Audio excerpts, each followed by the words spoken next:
Okay, Cass, Mike, and I are about to dig in, and we are excited because it's been a long winter, and the next 24 hours will be snowy. But if you're dreaming of spring blooms, we're going to show you what you can prepare today. Cass, good morning to you. Good morning. Okay, so you've brought a lot of things, and some things that are in the garden center as we speak. Yes. To my right. To your right, we're seeing the great little seed starting trays that you can just tuck on a windowsill. The herbs are in. Oh my goodness, the fragrance at Greengate the other day was just, I think that's what inspired me to spend $100 on seeds. I totally get it. And I was at Bluegrass, and they've got these great new wild rose heritage seeds. Oh. And these are from Alberta. Really? Yes. So if we are planting seeds, expecting to transplant them, is now the time to Now's start? the time for certain things. You read the labels and you think, okay, you should be starting your pansies. There's some perennials that are available. Yes. And some of the herbs can be started from seed right now. Okay. And in about another 2 weeks, your tomatoes and your peppers. Aha. So you should be getting on with it. And you know, as the weather warms up starting in April, you're going to be planting anyway. Right. So you're getting going. But if you want to have your own grow op, you should be investing in some broad spectrum lighting, which Yes. these days the pricing's getting so good. Is that right? Yeah, and then there's the little trays that the plants can go in, and these new vented lids, I love them. That's the best. Where do you put that? Well, I would put it on my kitchen counter, or if you don't want to do that, you could be like me and take over the dining room. Yes. Just put a plastic on the table and just do that. So you want some exposure That's to light. right. Okay. And you do need some wind, just like the great outdoors. So you want a small fan that's blowing. That way your tomato stalks are strong, your pepper stalks are strong, and your herbs come out just nice and tight. Continuous airstream. Yep, continuous is totally important. And don't forget, if you're going to do it, labels. Because I don't care how good your memory is. Probably not.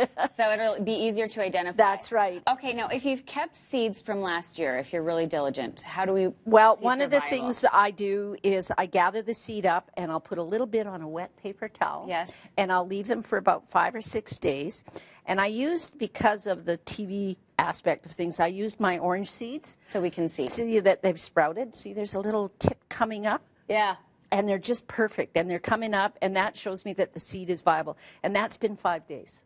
That's it. That's it. Okay. They're viable. And That's you the know, top. if you want to grow lemons or anything, this is the way to go. I have Do a you lemon. Come on. I have a Meyer lemon in my windowsill. No. Yeah, and it's full of flowers. Your next level. Yes. Okay, what's this activity that we have?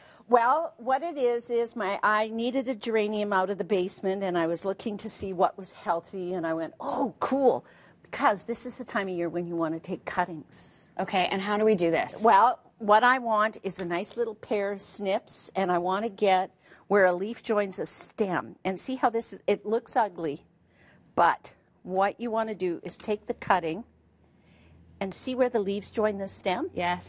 That's where the roots are going to start from. And what you're going to do is rooting hormone, number 2, and you don't dip the whole thing in. You only want just the end. Freshly cut end. The freshly cut end, because if you put it up on it, it just takes it up too much.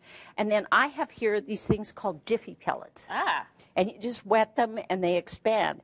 And I do this. I put my pan in, then I stick this cutting in, and I just go like that, and you've got a cutting. And then where do you put that? It's, again, in a nice tray, in a sunny spot, or where you have wind and you get the stem strong. And if I had this geranium at home today, I'm probably going to go and I'm going to take a whole bunch of it so that this will bush out again. And this is the time to fertilize it. Half strength, 15, 30, 15, get it moving. Good. And then these, you do this, and you take these cuttings, and again, 15, 30, 15, water them about every 2 or 3 weeks with that.